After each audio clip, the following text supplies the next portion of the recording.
Om Shruti Smriti Purananam Alayam Karunalayam Namami Bhagavatpadam Shankaram Lokashankaram Shankaram Shankaracharyam Keshavam Badarayanam Sutra Bhashya Kritau Vande Bhagavantau Punah Punaha Ishvaro Gururatmeti Murti Bheda Vibhagine Vyomavatyapta Dehaya Dakshinamurtaye Namaha Rukarastvandakaro Vai Rukarastanivartaka Andakara Nirodhitvat Gururitya Vidhiyate Sadashiva Samarambham Shankaracharya Madhyamam Asmadacharya Paryantam Vande Guru Paramparam. Om Sahana Vavatu Sahanau Bhunaktu Sahaviryam Karavavahai Tejasvina Vadhitamastu Ma Vidvisha Vahai. Om Shanti Shanti Shanti.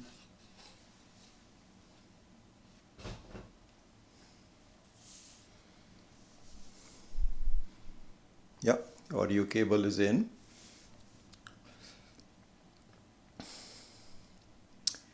So as you know, we are embarking on a different set of Vedantic Insights, and this one that I called the importance and in fact the necessity of Atma Vichara. Let me shut this thing off. So the topic is Atma Vichara. The Atma Vichara means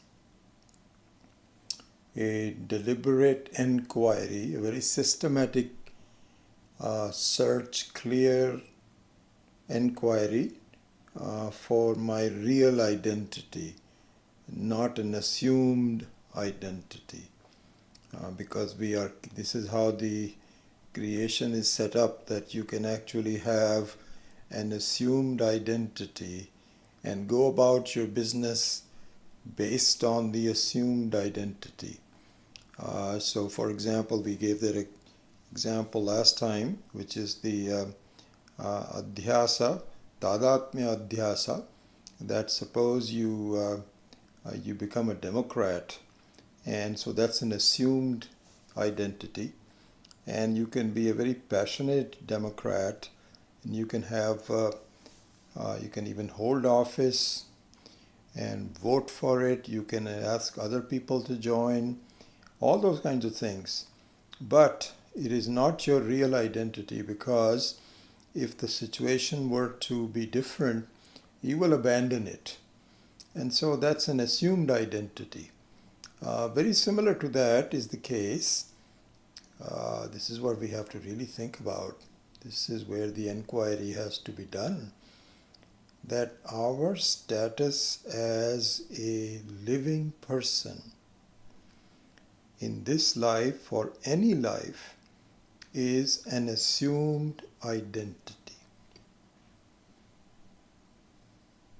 Really, this is the fact. It doesn't appear like it's what do you mean it's an assumed identity? This is me. That's the moment I'm born, this is me. Not really. Because you have changes in your life also. So if you look at this, you have an assumed identity which keeps on changing. So you have an identity of a child. And the identity of the child does not have any likes or dislikes yet, not raga dvesha. It doesn't say, I want this, I want that, and so on. Whatever is given to it, it just accepts. Then it develops likes and dislikes. It becomes a toddler. Even now, for example, in our 8-month-old granddaughter, she's beginning to have likes and dislikes. Wasn't there before. But very interestingly enough, in this identity, she does not have any self-awareness. She doesn't have any um, self-judgment. That's the word I was looking for. The children are not supposed to have any self-judgment. They have judgments about other things. I like this kind of a food, I don't like that kind of a food. That one is okay. But whether or not you are good looking or not, you're fair skinned or dark skinned, you are a success or a failure, those kinds of judgments come much later. Anyway, going back to the point about the assumed identity, there are stages of your identity. There is a stage of identity when you are just a child. Then you have a stage of identity where you become a youngster with developed personality and is starting to have self-judgment.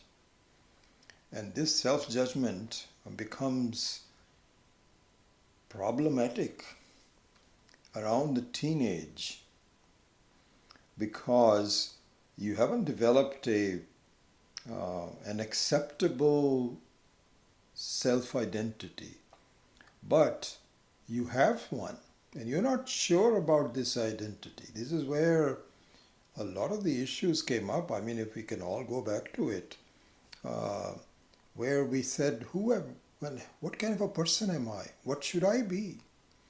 What am I? And you have self-doubts that I'm not smart enough, and etc.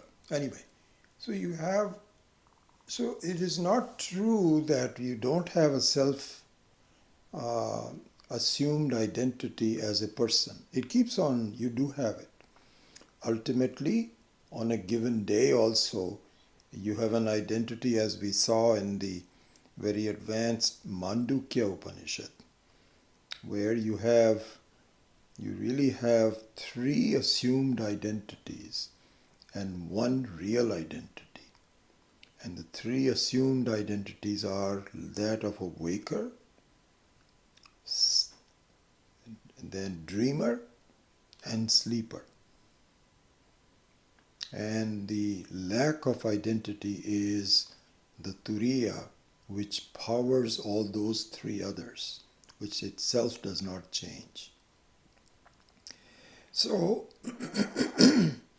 all I'm saying is that there is a necessity and an importance for Atma Vichara.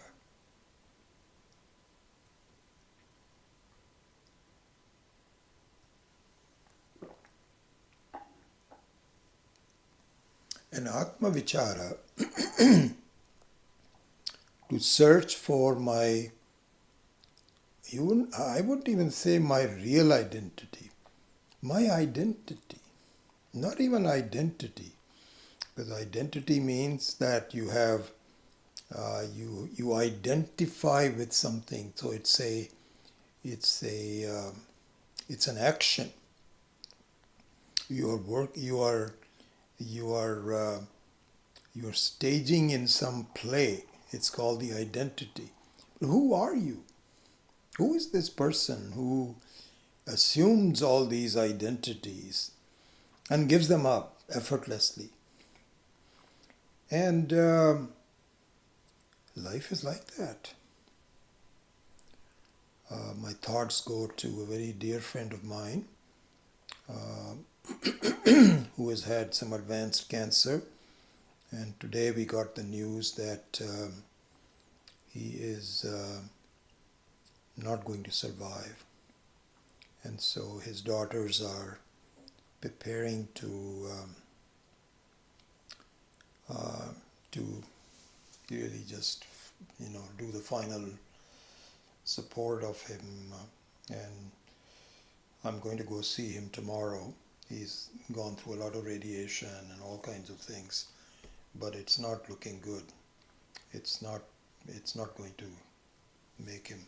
So anyway, I hope that in in some way I would not convince him, he's already a Vedantin. So I have to assure him, that's the word I was looking for, not convince him, that this is all one big play where you're going from one identity to the other. So we had an identity before we were even born into this life. And we will have it if we don't get the whole thing done. We will have another identity in the next life. And so, really speaking, we need to inquire into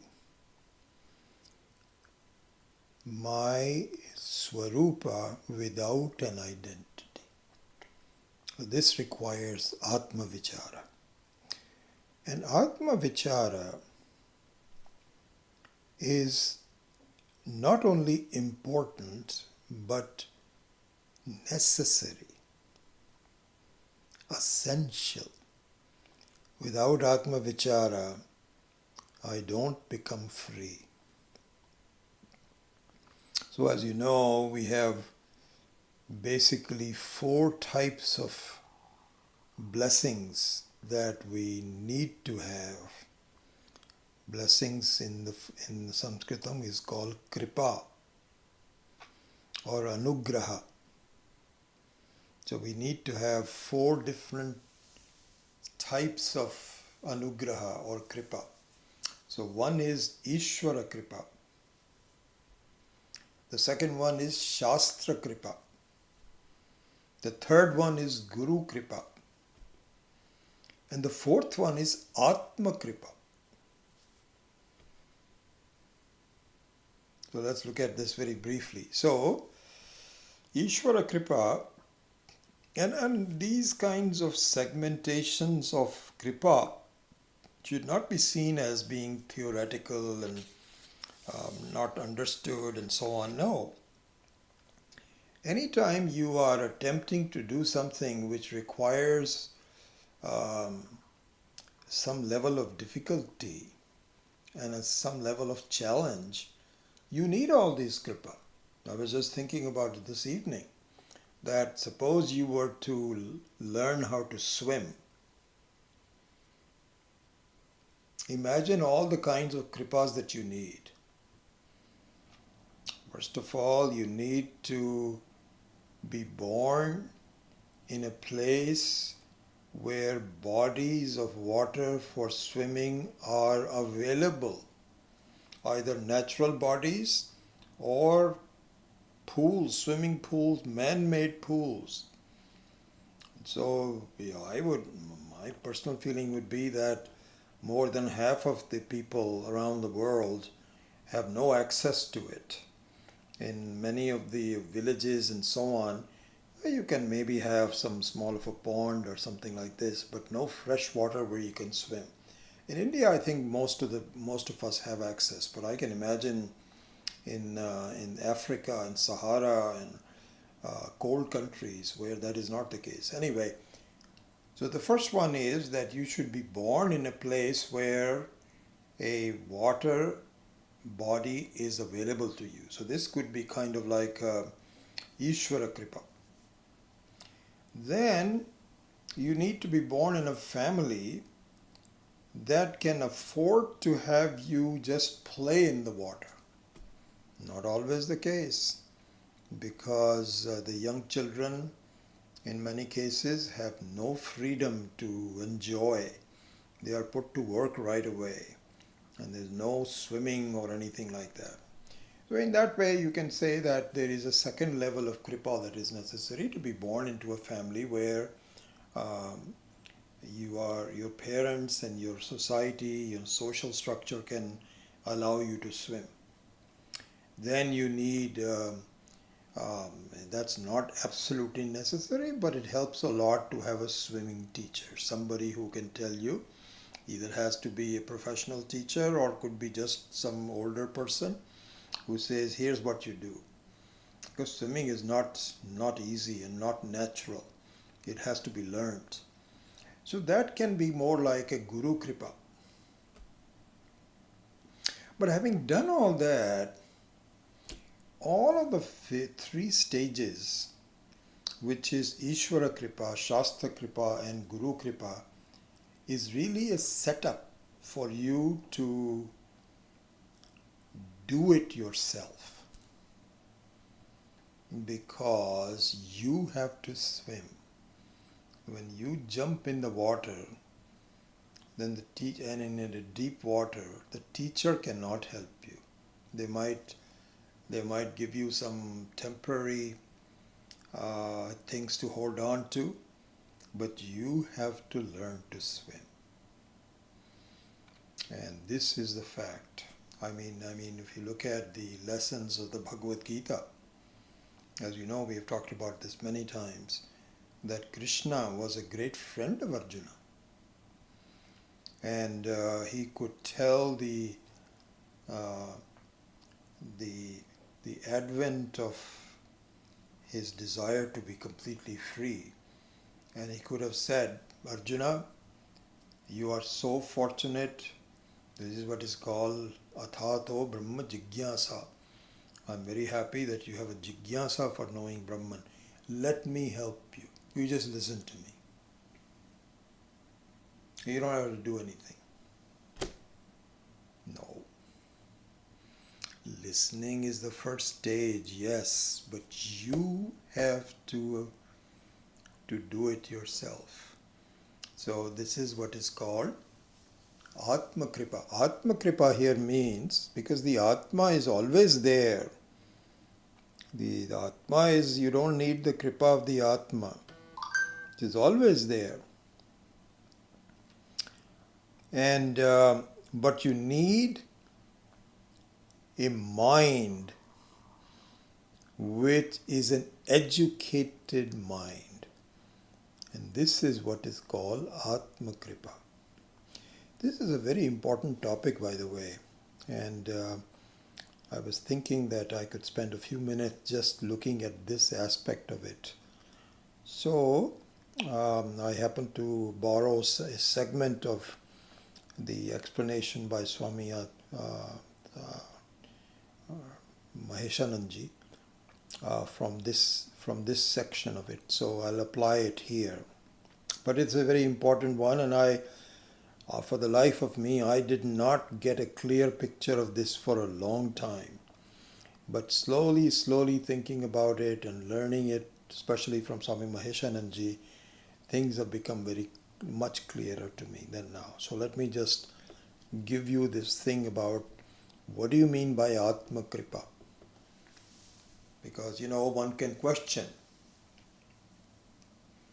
One can question that I always want to do the best thing for myself. Nobody wants to be, I am the most friendly person to myself, which is really not true in many cases. This is another topic altogether. Because Bhagavad Gita also says that you can be the worst enemy to yourself, and the best friend to yourself. So there's possibilities of both positive. But let's not go into the lot of detail. In general, you can just close your eye and say, I want it. I want all of these good things to happen to me. So what is the special thing about it? So here, look at this example. Okay? This has to be looked at from 2 or 3 different ways. But let me start with one way. So now you have, suppose, bright sunlight.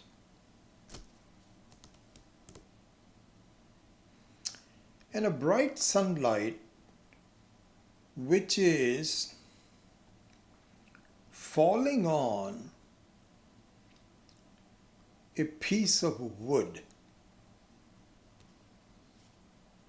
Blazing sunlight, direct sunlight, no clouds following on the wood. Okay? Does it burn the wood? No.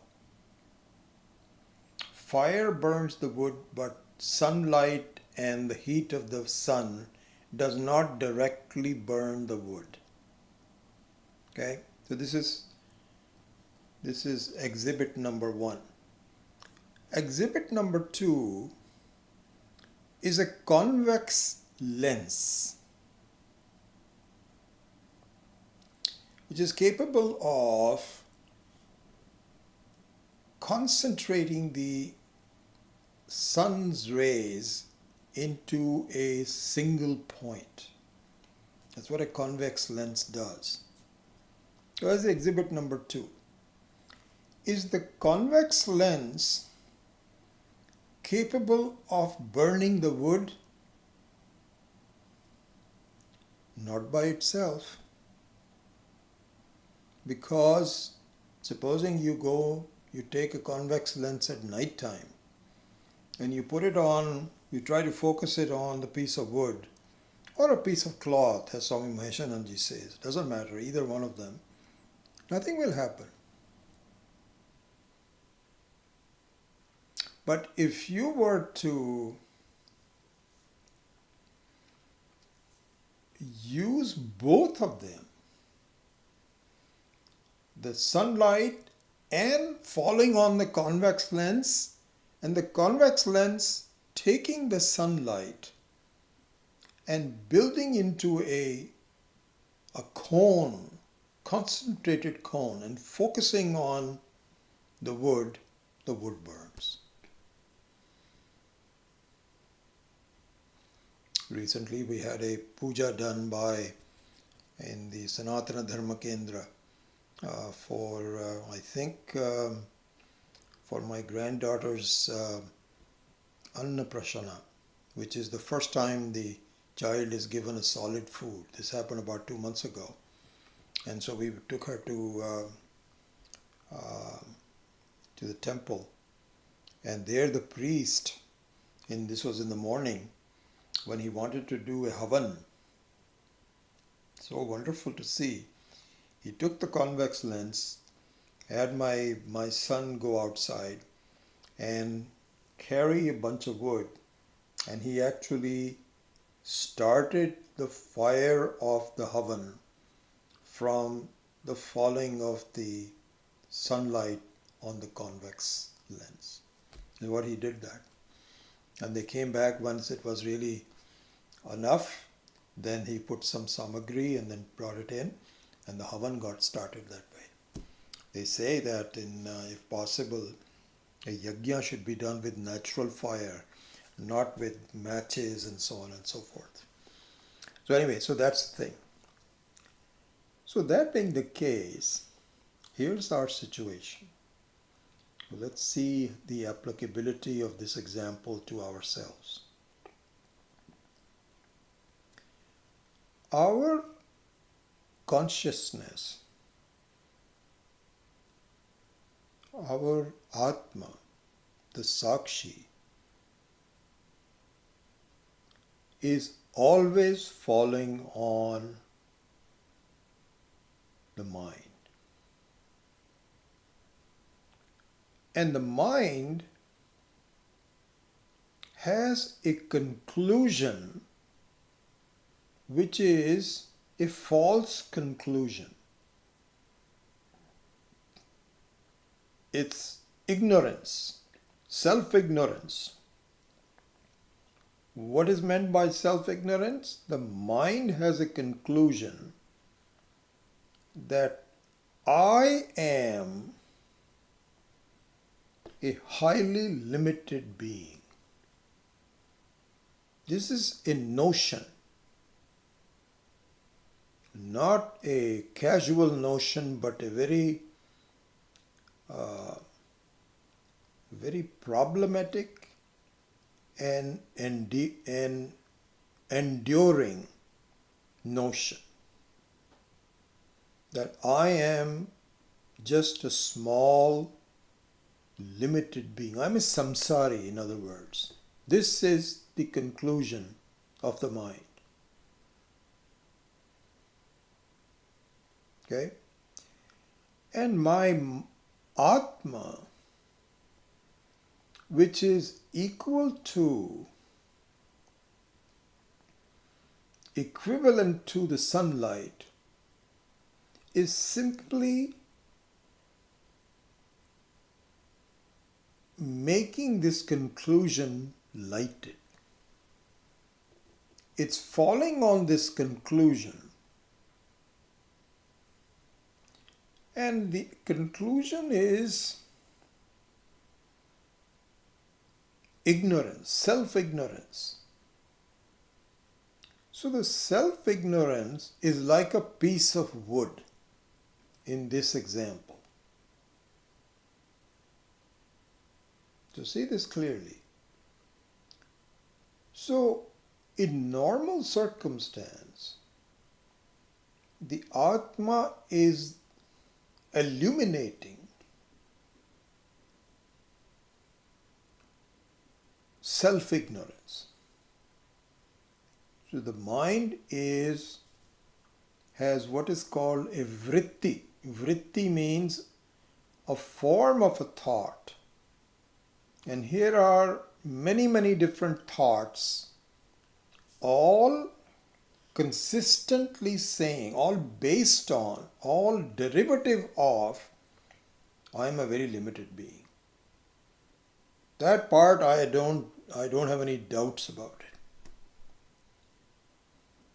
Every step of the way, I am just a small person. This is the wood. And the Atma is simply illuminating this piece of wood, which all have. We have individual woods. You have the same Atma, but the same Atma is illuminating our individual pieces of wood, which is ignorance, self-ignorance. You have a self-ignorance, I have a self-ignorance. And our Atma is simply illuminating it. Okay? Now, the only way to burn this piece of wood and eliminate it so that it no longer clings on to the false notion that I am a limited being is if I employ a focused convex lens with the help of the Atma.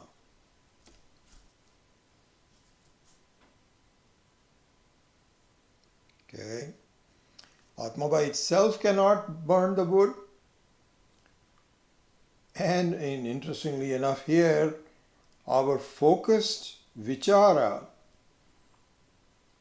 needs to have, you cannot have, there is no darkness in, there is no, so you see what I'm saying, that in the example there is a possible darkness where the convex lens is there but the light is not there. But in our case, the Atma is always there. So there is never a case that you can have Atma Vichara where the Atma is not there. So that's the difference. But that doesn't mean anything. The fact of the matter is that you need to have Atma and the Atma Vichara, the convex lens of the Atma Vichara, to burn the wood of self-ignorance. This is very important. So you might see actually many references to what is called Akhanda Akara Vritti. Akhanda Akara Vritti. It's also called Brahma Akara Vritti. Or you can say it's Sakshat Karanam. All these are just words to describe the same phenomena. And the phenomena is that you need to have a positive identification, a thought. It's It's a thought, it's a vritti, akhanda akara vritti. Akhanda means khanda rahita. Khanda means which is segmented, because normally our vrittis, our thoughts, the shape of our thoughts are khanda. Khanda means that they are segmented. We are only talking about one thing at a time, not everything. It has certain, so whenever, for example, supposing you see a table, so this is a table thought, right? Because the table thought is based on the form of the table. It's a formful thought. This is what is called khanda vritti. Akhanda vritti means, one, there is a thought that it is everywhere. Like, for example, seeing the space. There also in space there is some khanda, because you visualize space as blue or morning or dark. There also some kind of a subtle form comes in. But to visualize the space as being nothingness is the closest thing to an akhanda akara vritti. So for the self, through the teaching, through the Ishvara Kripa, Shastra Kripa, Guru Kripa, some things have to happen where some thoughts are given to you. I'll just give you a couple of examples. We won't dwell on it because this is not something that this is much more subtle and requires, but the fact that I am never born, anadihi, is an akhanda akara vritti. The fact that I am swata siddha, I am self-existing, has to be understood what self-existence means. But once it is understood, it is akhanda akara vritti. Swayam jyotihi, as the Brihadaranyaka Upanishad says, nahi drashtuhu drishtehe viparilopa vidyate. Very, very important statement. He says, see it, that the awareness of the awareful is never gone. Avinashitvat. Nahi drashtuhu drishtehe viparilopa vidyate. Avinashitvat. Akhanda akara vritti. So this akhanda akara vritti, when it is studied and properly understood, eliminates the khanda akara vritti.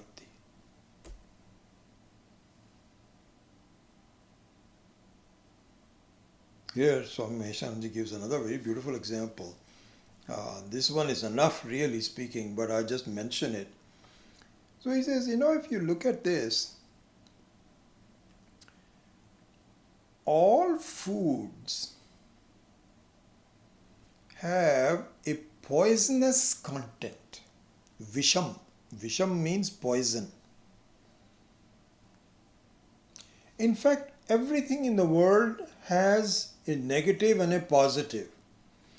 He mentioned the fact that even the poison of a dangerous snake can also be turned into a positive if it is properly done. And so similarly, in medicines also, in Ayurveda also, the treatment of the problems of health problems is through Visham. So that Visham counteracts the other Visham and eliminates it. Both of them are potentially poisonous. In Ayurveda also, if you take some medicines in excess, it will harm you. But if it is done in a very measured way, it will cure you. So anyway, the example given there by Maheshananji was that the Akhanda Akara and the Khanda Akara, Vishaya, you can say Vishaya Akara. Vishaya Akara means that the vritti, the Vishaya Akara vritti is a formful vritti, formful thought.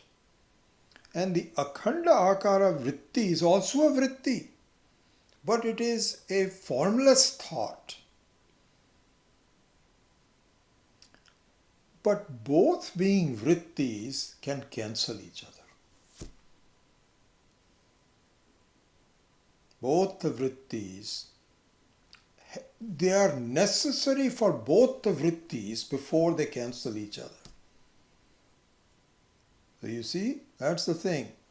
It is necessary for a focused, educated thought to be understood before the ignorance of the self is destroyed. This is an important thing to see. Akhanda Akara Vritti. When this was explained in the beginning, we used to wonder, what is Akhanda Akara Vritti? How do I get that? And we get that by all the teaching.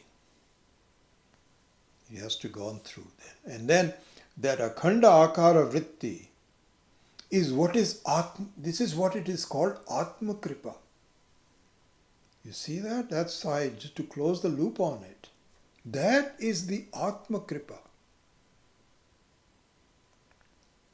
And all of the build-up, you go back to our real life example. It is through a lot of blessings that can set me up for a clearer understanding of Atma Vichara. Ishvara Kripa. The fact that Ishvara Kripa is really, in some ways, is the anugraha of as a karma phala. It is my own karma phalas, all the results of my previous karmas that have allowed me to be in a situation to study self-knowledge. I have to be born as a human being. And out of the many human beings, not everybody wants to do this. This is a very amazing fact. I mean, if I look at how many people I have interacted in my life, how smart they were, how happy they were compared to me, how much more accomplished they were. Whether they were less accomplished or more accomplished, I don't know. But there were so many of them. How did I get into this? I have no idea, honestly speaking. I just pinch myself sometimes. It's not that I'm already a Mahatma or anything like that, but to be in a situation where I'm knocking on the door is just amazing to me. Ishvara Kripa. So all of my karma phalas, somehow, this is where they say that you can do all the karmas. See, this is an important thing to see. In fact, we studied this we will do this again more in the in the Brahma Vichara, the Brahma Sutra Vichara, we will do this, that there are the Karma Kandins. The Karma Kandins believe that we can just, the karmas alone can allow you to gain moksha. You don't need Ishvara. The Karma Kandins don't believe in Ishvara. They don't look upon Ishvara. Not all of them, some of them do, but generally speaking, no. They are much more concerned about Vedas and all the rituals in the Vedas. They say if you just keep on doing that, you don't need any Ishvara or anything like this. So here Swami Maheshananji had given this very beautiful example to counteract this. So he says that suppose you throw a ball on a wall. Supposing, like what we used to do, at least the boys did that when we were young. We used to drive our parents crazy that we would throw a rubber ball on a wall, and the wall would immediately just throw the ball back at us. Because it is jada, because it is not sentient, it has nothing to do with saying, should I give this ball back to this person or not? Whatever force you use to hit the ball, it comes back to you. This is called karma phala. So the Karma Kandins say this is exactly what life is all about. You just keep on doing karma and you will get the moksha.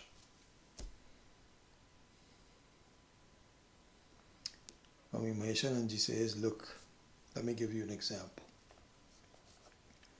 Supposing there is a cloth merchant that has a cloth shop, and he has a number of servants, helpers. One of our students, I won't name her, she chides me for using the word servant. She says, don't use that word. So sometimes I think of her, let's say domestic help or just help, some workers. So this fellow had a lot of workers in his office, in his shop. And so sometimes during Diwali time, when it becomes a big rush, he needs people to really work extra hard and so on. So he says, look at this example. So there are two workers. So the shop owner goes to worker number one and said, by the way, Diwali is coming, and I don't think that we're going to close the shop at 5 o'clock in the evening.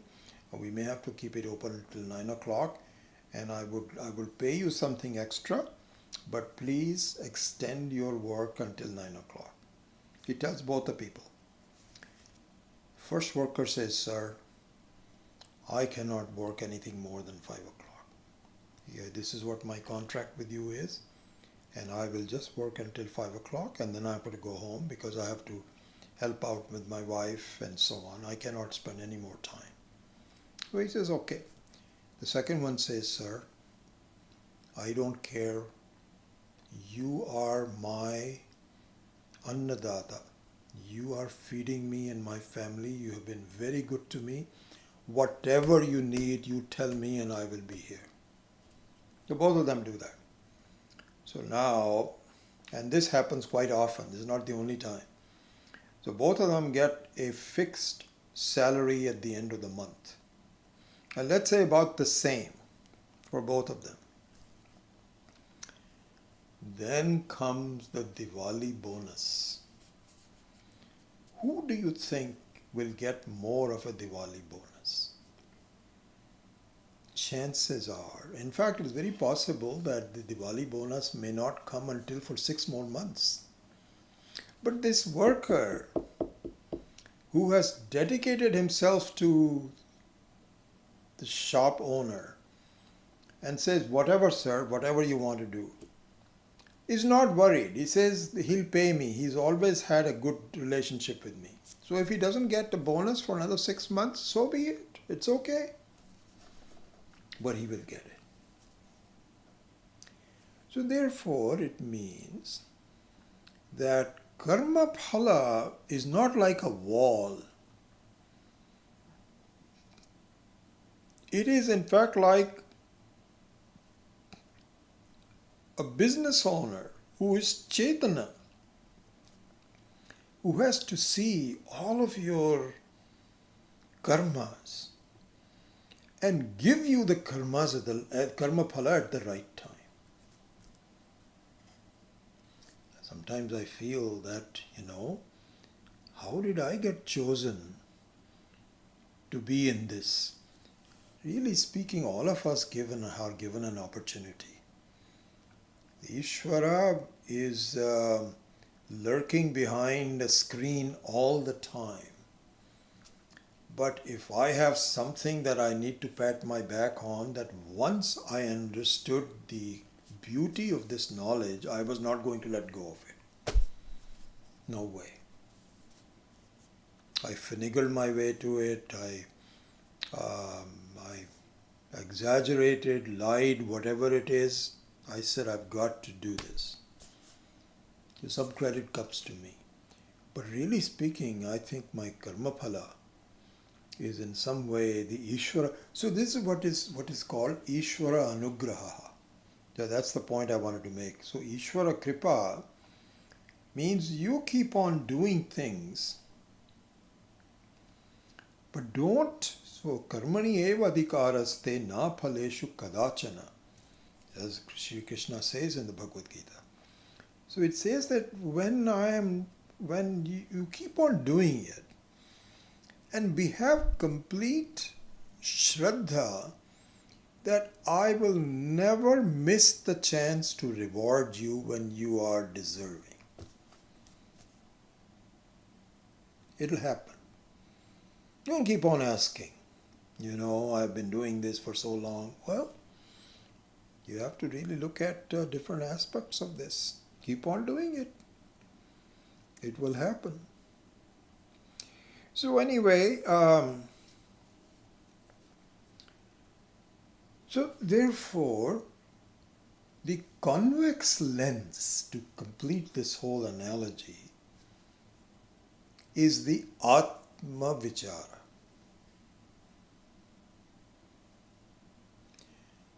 Because you have been illuminating your situation in life forever, that I'm just a limited being, and I'm getting old, and I've got all these diseases. And I tell you, every time now it's my friends and people are all in their later stages of life. And this is not lost on me. Don't know how many more years I have to live. So I have to just do what I can and not really be too bothered by it, because I've had a lifetime of study. So,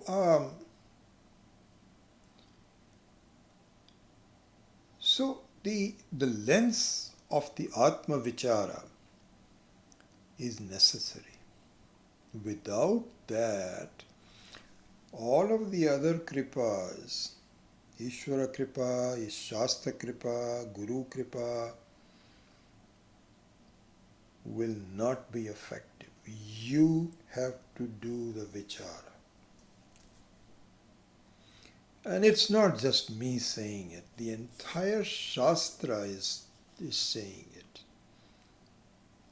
If you look at the Kenopanishad, we just did the Kenopanishad.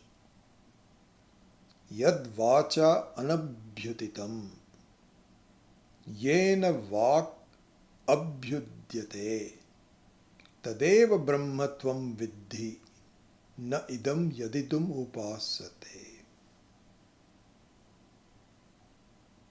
Atma Vichara.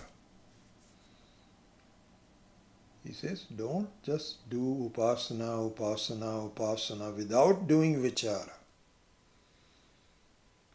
Because as we mentioned in the last class, upasana or just doing upasana means a meditation without vichara. A meditation where you bring your thoughts, you diminish your thoughts to a minimum. And you can just keep on saying Om Namah Shivaya, Om Namah Shivaya. Like that. You keep on diminishing your thoughts. This is a table, that's a sofa, this is a wall, this is a TV, this is a light. No. Om Namah Shivaya. This is meditation without vichara. At least you have a Om Namah Shivaya. There is a little bit of, if you understand what it is vichara. But if you don't understand it, Om Namah Shivaya, then it is really just thoughtless meditation. So this is one thing. This is called the upasana. So this is what has to be understood as we were doing the context for this. That people said that, meditations are so peaceful. Why can't I just do meditation? Why do I have to study and I'm asking questions about I don't understand all of it and there's so many books that I have to study. Seems like a problem. All I can do is I just enjoy just meditation. Why can't I do more of it? The reason you shouldn't do more of it, just more of it is that, as we mentioned, that it is like a baby that is not having the real milk. It is just sucking on a piece of rubber, because that meditation, the effect of meditation does not last. In fact, what it does is that you enjoy the meditation so much that you don't want to get up from it, but you have to get up. And when you get up, you don't like it, even less like it than you did before, because you get interrupted, you get irritated. So this is what it says. That's exactly what Kena Upanishad is saying. Yan manusana manute yena ahuhu manomatam tadeva brahmatvam viddhi nedam yaditam upasate yat pranena praniti yena pranaha praniyate tameva brahmatvam viddhi nedam yaditam upasate tadeva tvam brahma viddhi. Do Atma vichara. So, and then other ones as well. Kathopanishad. Na ayam atma pravachanena labhyaha na medhaya na bahuna shrutena yameva esha vrinute tena labhyaha tasya esha atma vidvrunute tanugum swam. Very important mantra, Kathopanishad. Na ayam atma pravachanena labhyaha. He says, so the na medhaya na bahuta shrutena. So what it says is that if you think just by memorizing the words and going to classes, etc., will. So this is exactly like saying, yes, you have Ishvara Kripa, you have Shastra Kripa, you have Guru Kripa, but you say that's enough. My Guru will take me to moksha. I have complete Shraddha in the Guru. I have Shraddha in all of the Shastra and so on. I don't have to do anything. I think I've mentioned it to you today many times before also, that Swami Dayananji also used to say that. He says, Do not be permanent students.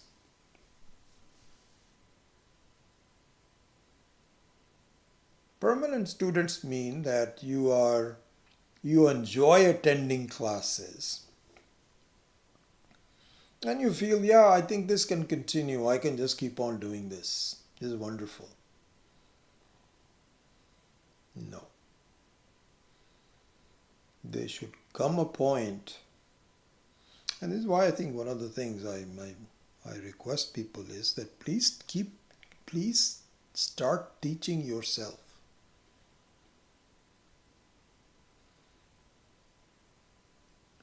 Because it is not until you start teaching that you face the issue of someone's non-understanding when you have the understanding. You can see something, but someone else cannot. And if you don't teach, there is a danger that you fool yourself that I understand because you never question yourself.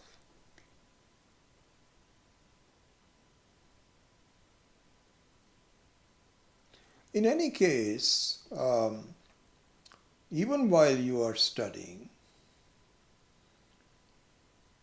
you should develop a sense of self-inquiry on your own. Because until you do self-inquiry, this is what Mananam is all about. Until you are skilled in doing self-inquiry, Atma Vichara, things will not improve.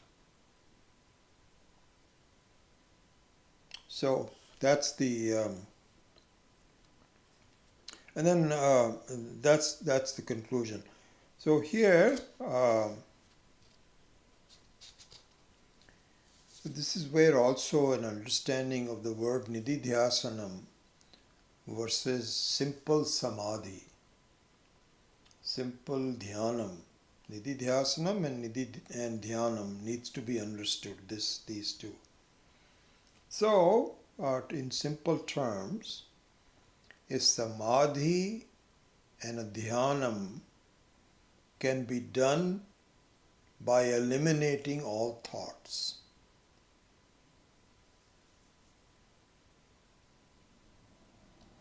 But when you eliminate all thoughts, so this is a good, important thing to understand. I mean, I cannot believe how much emphasis on this was given by Swami Dayanandji in the teaching. That what he said was that by simple samadhi, you have a good experience. But you have not counteracted the false notion about yourself.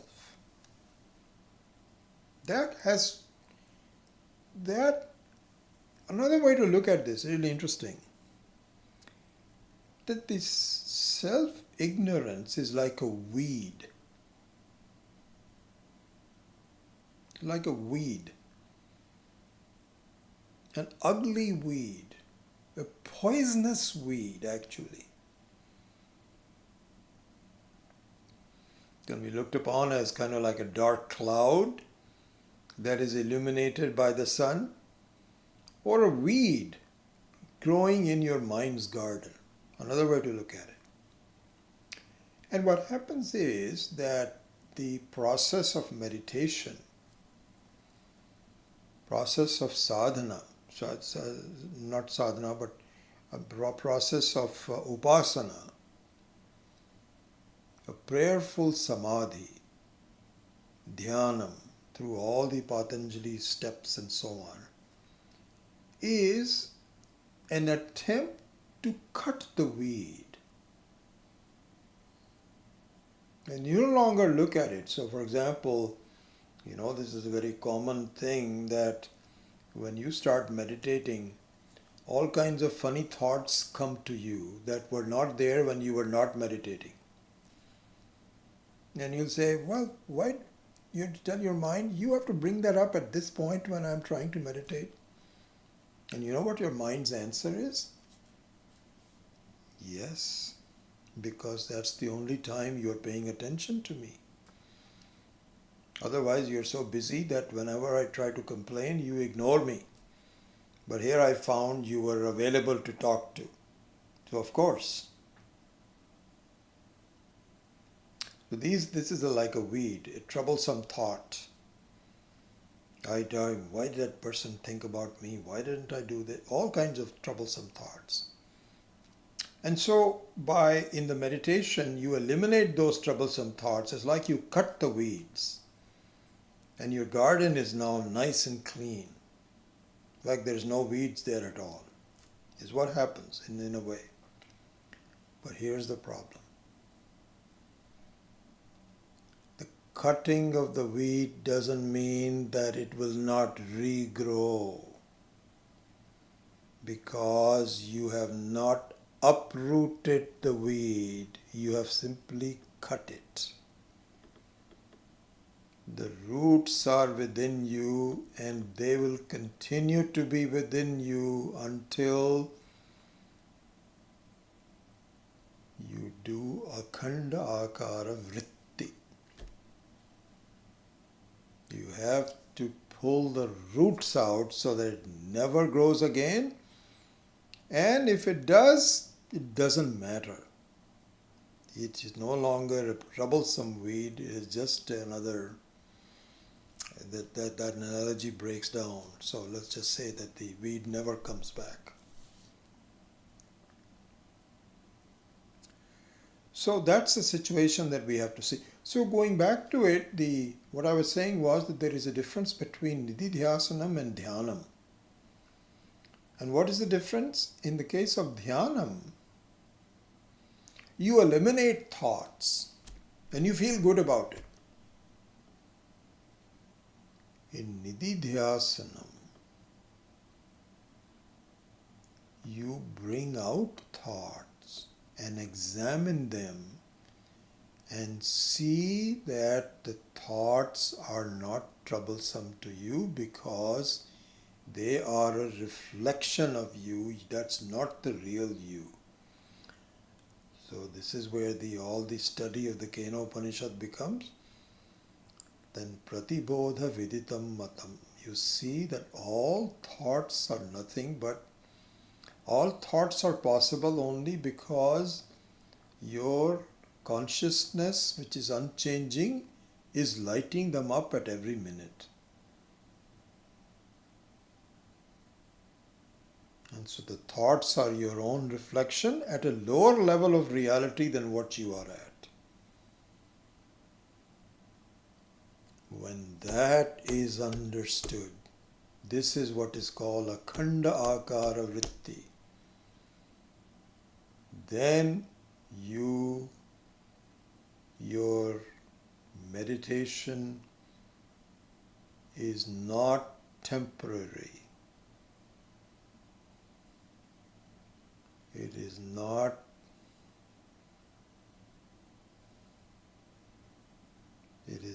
just something to suck on. It is real nutrition.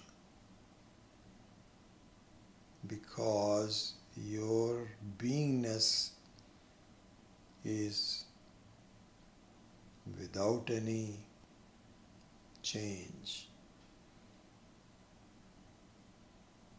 A different thing altogether. So therefore, all of this for us to do Atma Vichara. Is to do Atma Vichara. And without doing Atma Vichara. And so one other thing. So if you look at the Vedantic meditation, so we sometimes say that Nididhyasanam is Vedantic meditation. What do you mean by Vedantic meditation? How is that different from a normal meditation? It is different in the respect, based on what we have been saying, that the Vedantic meditation is a meditation This is called a guided meditation. So oftentimes in our programs, we will say guided meditation at 7 o'clock in the morning. Sometimes you don't use the word guided, but it is always guided, where the teacher actually leads you through the thoughts that should lead to akhanda akara vritti.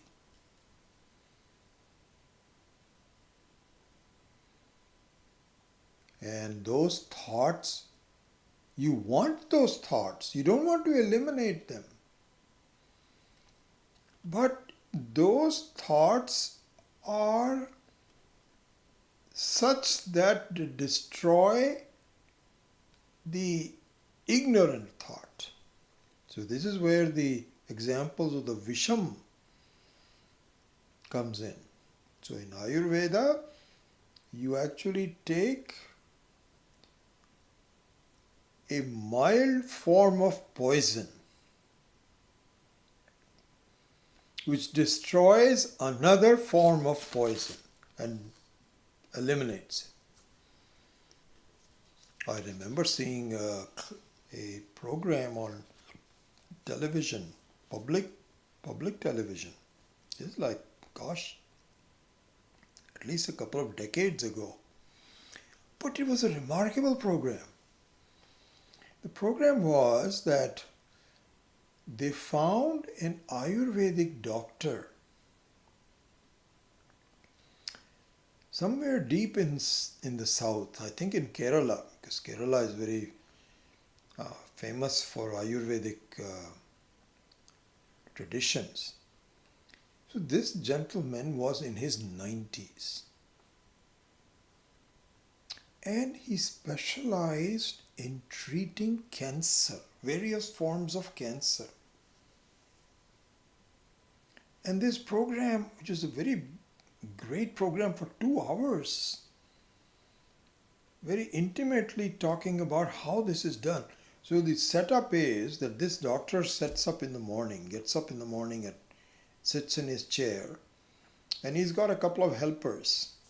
And there's a long queue of people that are coming in, and each is given less than a minute to talk to him. And so the helpers just say, yes, describe your cancer. What is your symptoms and where is it? And so the person quickly says it, and this doctor is writing down some things on that. Within a minute he says, okay, fine, please go. Next one. And there's a long line of hundreds of people waiting, and they all get to do this 1 minute each. Then when this whole thing is over, he's got written down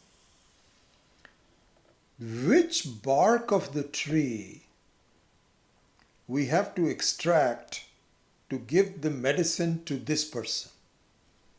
So he's got a huge forest that has so many different trees with different trees with barks. So what he has to do is he has to tell his people, okay, you go to tree number such and such, not number, but this type of a tree, and you take out a bark from it, and that is meant for patient number 1. Go to somebody else, and so they make a concoction out of it, and they said that it was really very effective. Amazing. This is exactly what it is. One Visham taking care of another Visham. And until you do that, you cannot, so you see, supposing Swami Maheswaranji makes this very beautiful point. He says that suppose you don't have a disease, you are a healthy person. If you were to take that concoction, it will be very harmful to you.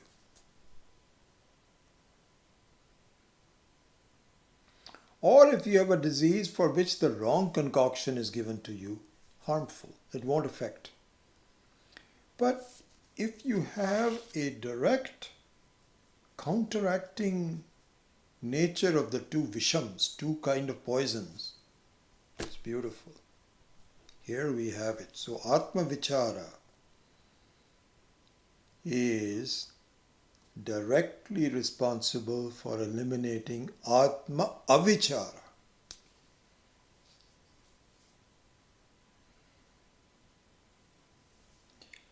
So,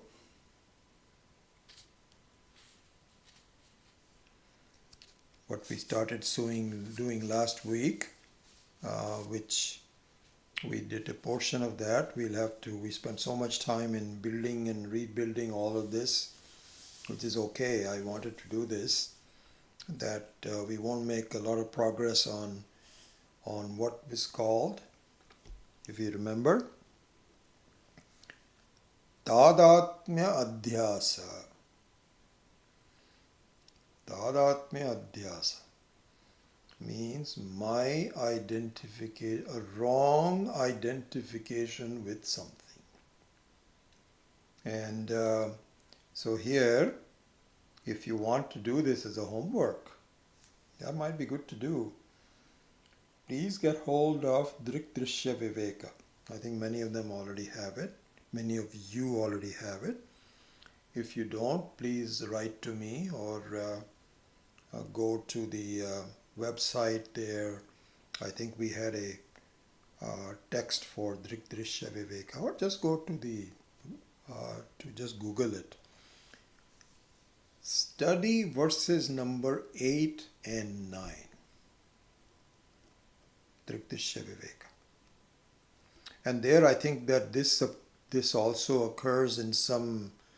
This is not a original from Drikdrishya Viveka. It is also taken from some Upanishads. I don't know which one. I have a feeling that this applies to some Upanishad also. But anyway, in the Drikdrishya Viveka, the two verses are Ahankarasya tadatmyam chitchaya deha sakshibhihi sahajam karmajam bhrantijanyanscha trividham kramat. This is number 8. Ahankarasya tadatmyam chitchaya deha sakshibhihi sahajam karmajam bhrantijanyascha trividham kramat.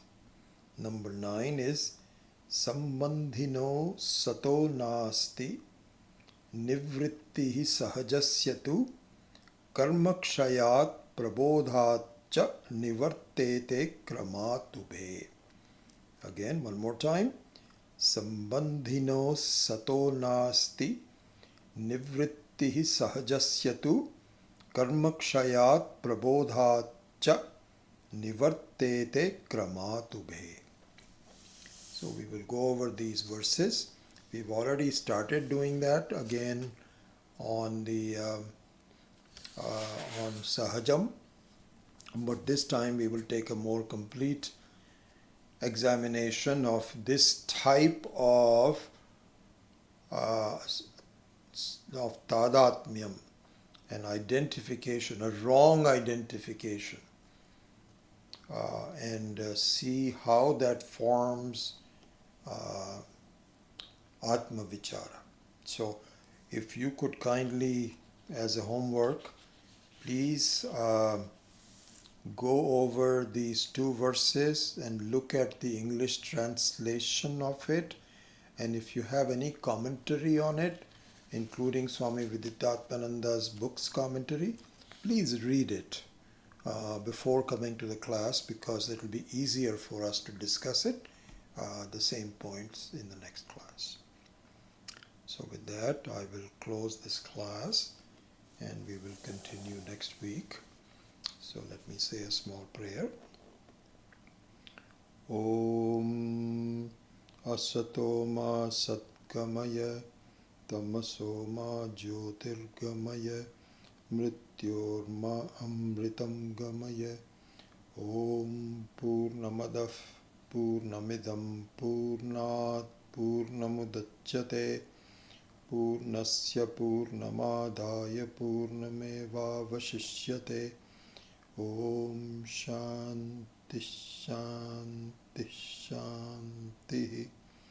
Harihi Om Shri Gurubhyo Namaha. Harihi Om.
Arvind, I got your email. It's a very beautiful verse. So one thing I would say is that there are words there called vina, and so the vina has um, a short v, vina, and for some reason in the transcription you put a long v, it becomes vina. So it's not vina, it's vina. So vina means without, and so please correct that or double check that. So question from Balamani: is the mind controls the Atma or the other way around? So it cannot control the Atma. It appears to control the Atma, but it doesn't, because it is Jada. There is only Vaichaitanya Vastu. It's like saying, does the furniture control the sunlight, or the sunlight controls the furniture? The furniture cannot, because it is Jada. The sunlight is the real one, which illuminates the furniture. So here the Atma is illuminating the mind, and then the mind is giving a wrong reflection which says, I am limited. So an unlimited Atma is illuminating a mind which is Jada, which says, and the form of the Jada mind is, I am limited. So that is what is superimposed upon the Atma unknowingly. This is what we're doing. This is exactly what the whole class is about. And so, in a way, it is the tail is wagging the dog when it should not be. So once that is corrected, it becomes obvious that the mind has no potential of controlling me, not at all, but it appears to. That's the answer to that.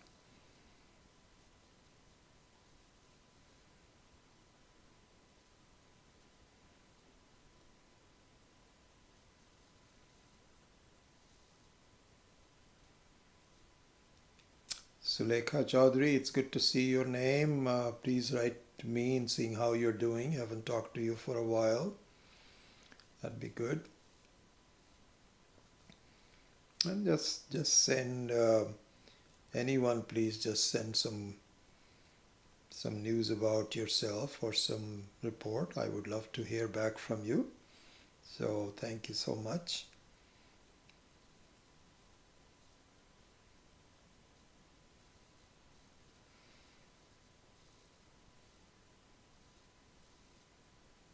All right, I don't see any questions. So with that, I close the class and hopefully we'll see you next week. Om.